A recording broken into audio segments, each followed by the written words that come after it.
Los años 80 fue una década que marcaba la humanidad, y la creatividad de algunos entregaba la base del mundo que hoy conocemos. Muchas tecnologías se alzaron, algunos regímenes cayeron, y en muchos lugares del mundo, unos pocos individuos se encargarían de recordar lo peor del ser humano: el desprecio por la vida, el canibalismo, la depravación y muchas cosas más nos llevan a un nombre: Jeffrey Dahmer. Por eso hoy en Perfil Criminal veremos Dahmer, el caníbal de Milwaukee.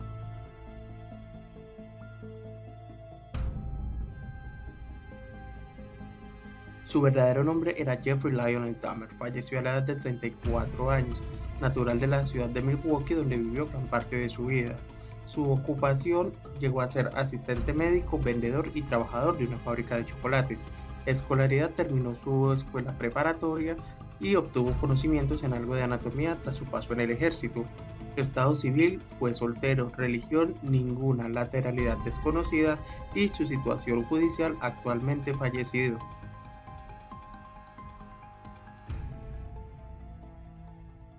Jeffrey Dahmer fue el hijo primogénito de Lionel y Joyce Dahmer, un matrimonio de clase media norteamericano como cualquier otro. Nació Jeff, fue un día muy feliz. Durante un par de meses todo era nuevo, distinto. Disfrutaba mucho y estaba feliz pensando en el futuro. Dahmer solo tuvo un hermano, David, y a medida que iba creciendo se convertía en un niño muy vigoroso y sobre todo en un niño muy curioso. Quería conocer los secretos que estaban a su alrededor. Poco tiempo después se le despertó una gran fascinación por los animales. Era muy extrovertido. Jeff también era un niño tremendamente curioso.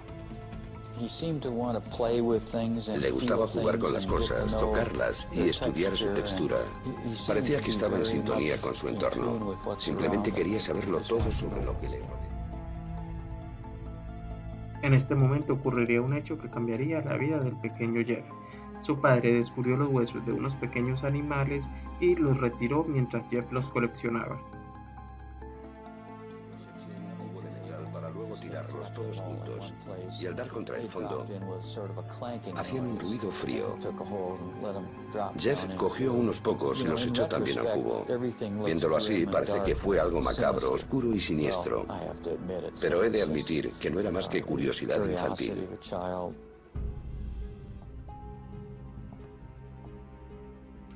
Tras algunos meses de estudio, su padre Lionel se tituló como químico y se trasladaron a Ohio. Allí Jeff comenzó a dar algunos cambios, incluso pasando a ser mucho más introvertido. Sus días en la escuela no fueron los mejores. Sus padres comenzaron a desarrollar muchísimos problemas en su matrimonio y las discusiones eran constantes. Jeff era considerado un personaje singular en su escuela, tenía varias facetas, un humor negro particular, además de una fascinación por maltratar a los animales. Los cazaba, los torturaba para después diseccionarlos y limpiar sus huesos. También descubrió su homosexualidad y a una escala de violencia y sexo que empezó a perturbar la mente de este asesino. Una vez en una entrevista dijo que cada vez era peor, que no sabía cómo contárselo a alguien, así que mejor se lo había guardado para sí mismo. A ellos se unieron sus problemas con el alcohol y las drogas, un cóctel que le llevaron a ejecutar el crimen de Stephen Hicks en junio de 1978. Logró ocultárselo a su familia, convivió con ello, intentó acudir a una facultad, pero fracasó. Su adicción le hacía imposible tener una vida normal. Después trató de ingresar al ejército, donde terminaron expulsándole, y allí se marca otro de los puntos importantes en la vida de este asesino, pues le permitió adquirir muchísimos conocimientos sobre anatomía humana, los cuales utilizaría después para sus matanzas. Tiempo después tuvo que mudarse con su abuela.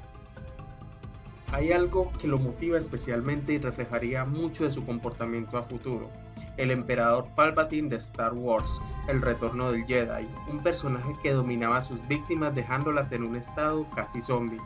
Ese poder sería parte de la obsesión de Dahmer a futuro. Dahmer sentía fascinación por los hombres en estado de indefensión, así que una vez robó un maniquí, se acostaba junto a él, le encantaba masturbarse encima. Era la manera de alcanzar ese estado de sumisión que buscaba, ese poder.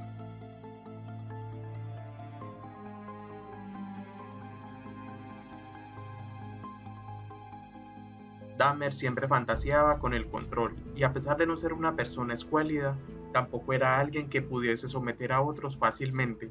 Constantemente tenía fantasías en las que controlaba a otros hombres, le excitaba verlos en un estado de indefensión, pero no era algo fácil de lograr. Por tanto, desarrolló otras cualidades. Era un seductor sin igual, alguien bastante simpático y a menudo atractivo para otros hombres. Esto era algo que Jeff aprovecharía a su favor. Cualquier grupo. Nadie podía decir, debe de ser un loco, ni tiene que ser un asesino. Por eso tenía tanto éxito. No era un tipo repulsivo. Era considerado un tío bueno en la comunidad gay. La gente lo encontraba atractivo. Muchas personas nos dijeron que era la clase de chico al que quieres cuidar y mimar. Para sus cacerías, Dahmer comenzó a visitar bares gays, sex shops y lugares de ambiente. Allí conocía y seducía a sus víctimas. Algo de licor aceleraba el proceso. No era de usar drogas o someterlos a la fuerza, solo los embriagaba con su encanto, tal como sucedió con Steven Tuomi, una de sus primeras víctimas, a la que incluso manifiesta no saber ni cómo la asesinó. Solo quería pasar la noche con él. Cuando me desperté por la mañana, tenía los antebrazos llenos de cardenales y él tenía el pecho morado y le salía sangre de la boca. Estaba colgando por un lado de la cama. No recuerdo haberlo matado a golpes, pero debí de hacerlo. Pero este hecho marcaría un punto de inflexión. Jeff pidió un taxi y regresa a casa de su abuela donde vivía en ese momento. Aprovechando los conocimientos en anatomía humana aprendidos tras su paso por el ejército, descuartizaría a Tuomi. A partir de allí tomaría una decisión, y con el agravante que sabía cómo y dónde hacerlo. Decide entonces regresar a los bares gay y a partir de allí asesinaría a todos los hombres con los que estuviese. A partir de entonces di rienda suelta a mi obsesión. Decidió que tras haber matado a una segunda persona, no volvería a intentar controlar sus deseos, que permitiría que controlaran sus actos por completo, que cedería ante ellos. Después de aquello dedicó su vida a complacer ese deseo sexual tan grande. Necesitaba un comportamiento cada vez más pervertido para satisfacer mis necesidades. Dahmer iniciaría una orgía de asesinatos en tan solo un año.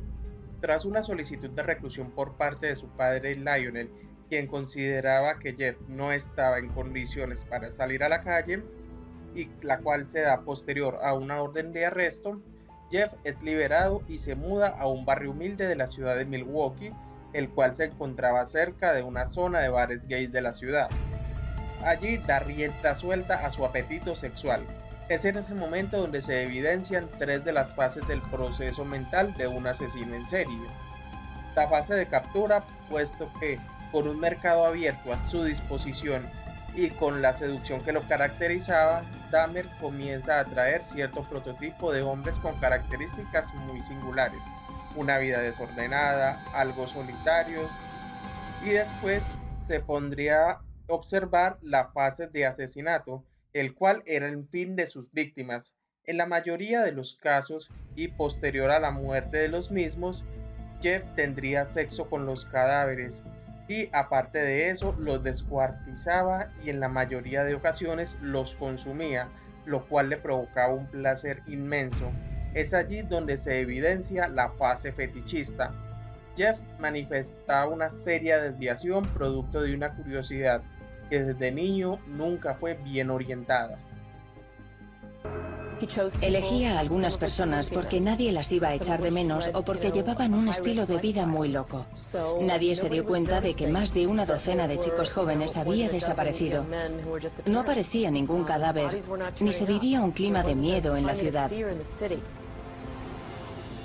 Una vez que comenzó aquella matanza, le dedicó todos sus recursos económicos, tiempo, dinero, esfuerzo, deseos, emociones y pensamientos. Era su mundo secreto. Asesinaba a la gente y la mantenía a su lado.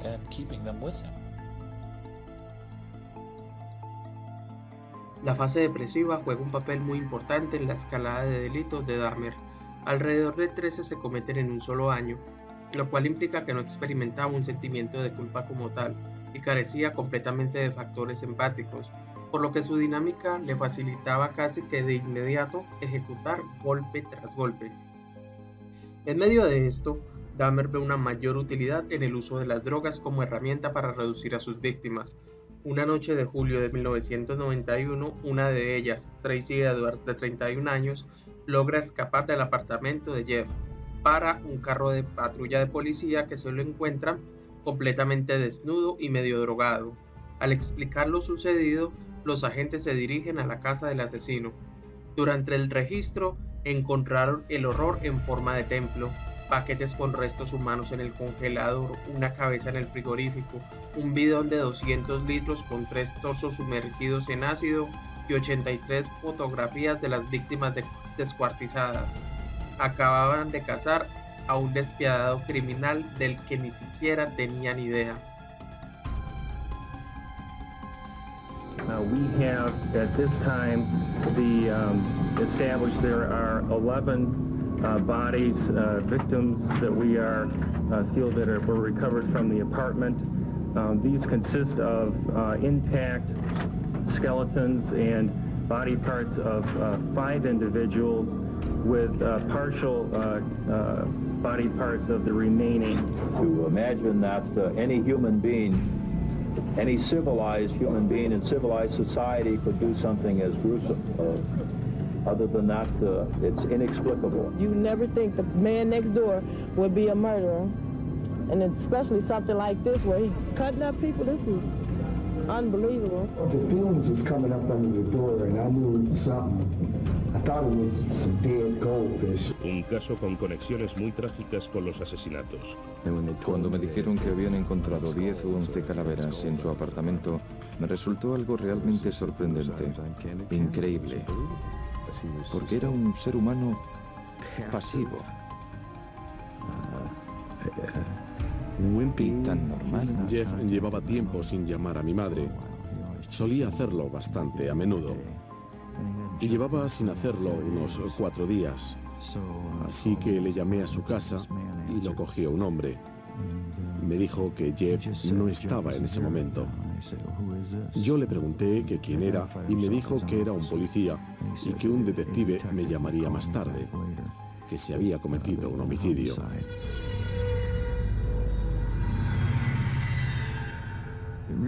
No me afectó mucho que Jeffrey fuese el centro de la investigación, el objetivo principal, hasta que obtuve toda la información detallada.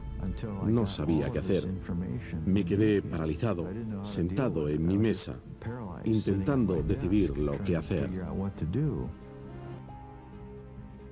Durante 3 semanas se llevó a cabo el juicio contra el que los medios apodaban como el caníbal de Milwaukee. El tribunal fue testigo de cómo Dahmer comentaba las aberraciones realizadas con sus víctimas, de cómo los investigadores aportaban numerosas pruebas y de cómo intentaba alegar que sufría locura. De nada serviría esta estrategia, puesto que con una votación de 10-2 en su contra fue declarado legalmente cuerdo para afrontar la prisión.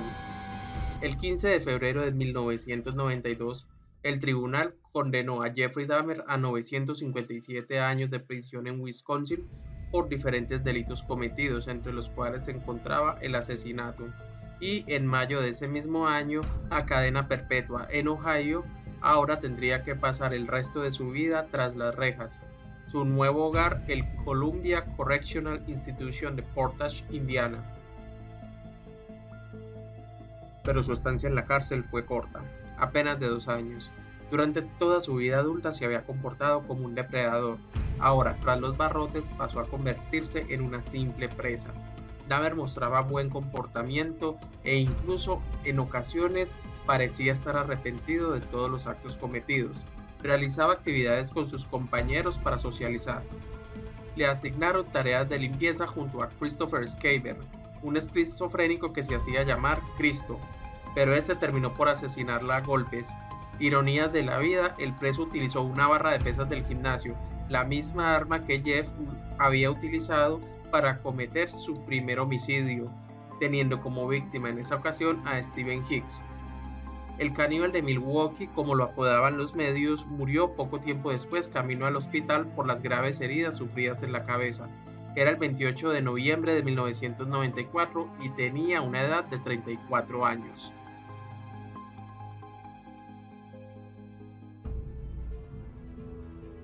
Hablar de la verdadera condición de Dahmer supone un ejercicio casi de desgaste porque presenta un amplio análisis desde sus comportamientos psicológicos. La influencia de su criminogénesis y el modo de accionar en su criminodinámica permiten acercarse a una realidad de lo que era este asesino. Determinar que Dahmer lo era por sus características genéticas es complicado, puesto que no existe la posibilidad de realizar los estudios correspondientes. Desde un punto de vista más construido por lo recibido en la asignatura de aspectos psicológicos del comportamiento humano, se puede decir que Dahmer tenía una predisposición a estas conductas debido a que pareciera que tuviese una enfermedad mental desde temprana edad, la cual no le permitía establecer patrones normales de comportamiento y evitaría que Jeff desarrollara cierta apatía por las vidas ajenas, esto salvo a lo que respecta a su núcleo familiar, por decirlo así, porque era con los únicos con los que, entre comillas, se podría decir que tenía buenas relaciones, debido a que nunca se presentaron situaciones de agresiones o eventos similares. Otro factor de vital importancia es que existe un descuido que es evidente por parte de los padres. Desde niño, Jeff mostraba actitudes que debieron ser señales de alerta y de temprano tratamiento, pero que se confundían con la curiosidad de un niño, como es el caso de los huesos de animales pequeños en el patio de la casa. Dahmer evidentemente tenía problemas para diferenciar la realidad de la fantasía. Un ejemplo de ello es el impacto que tiene ver al personaje de Palpatine en la película Star Wars, del cual desea su poder. En su adolescencia le era imposible construir relaciones sociales con otras personas, por lo cual se convertía en un sujeto evasivo, resistente y manipulador. Del mismo modo tenía un largo historial de dependencia al alcohol. Esta última condición le facilitaría desarrollar un patrón de indiferencia hacia los derechos de otros y la violación de estos mismos. Con este desorden, por lo general, se hacen caso omiso a las normas sociales y las leyes. Su incapacidad para generar empatía con los derechos de otro, visto desde su trato hacia los animales, mostraba quizás la manera de exteriorizar esa falta de habilidades sociales que derivaban en las masacres que cometía. Por otro lado, sus homicidios eran caracterizados por factores como la fantasía, la ira, la rabia, la baja autoestima y la facilidad para cometer estos mismos delitos, además de lo que pareciera ser el desarrollo de una segunda personalidad, el seductor, puesto que tenía como esa facilidad para ser encantador con otros hombres y otras personas. Jeffrey Dahmer puede ser categorizado como un asesino serial lujurioso, dado que sus homicidios siempre involucraban el sexo con sus víctimas. Por último y más importante, Dahmer carecía completamente de remordimiento, por lo que se le facilitaba realizar estos actos seguidos. El tener sexo con sus víctimas pareciera ser una expresión que culmina el proceso de matanza, es decir, solo la cereza sobre el pastel. Decapitarlos y consumirlos pareciera más una forma de ritual en la que sentía que esos hombres asesinados serían parte de él, cerrando así un ciclo en el que pensaba que dominaba a los seres y a los cuerpos. De esta manera terminamos el perfil criminal. Se despide su servidor, Jorge Mario Abadía Marla, estudiante de primer semestre de Derecho de la Universidad Cooperativa de Colombia. Este documento será presentado con fines académicos únicamente para la asignatura de aspectos psicológicos del comportamiento humano.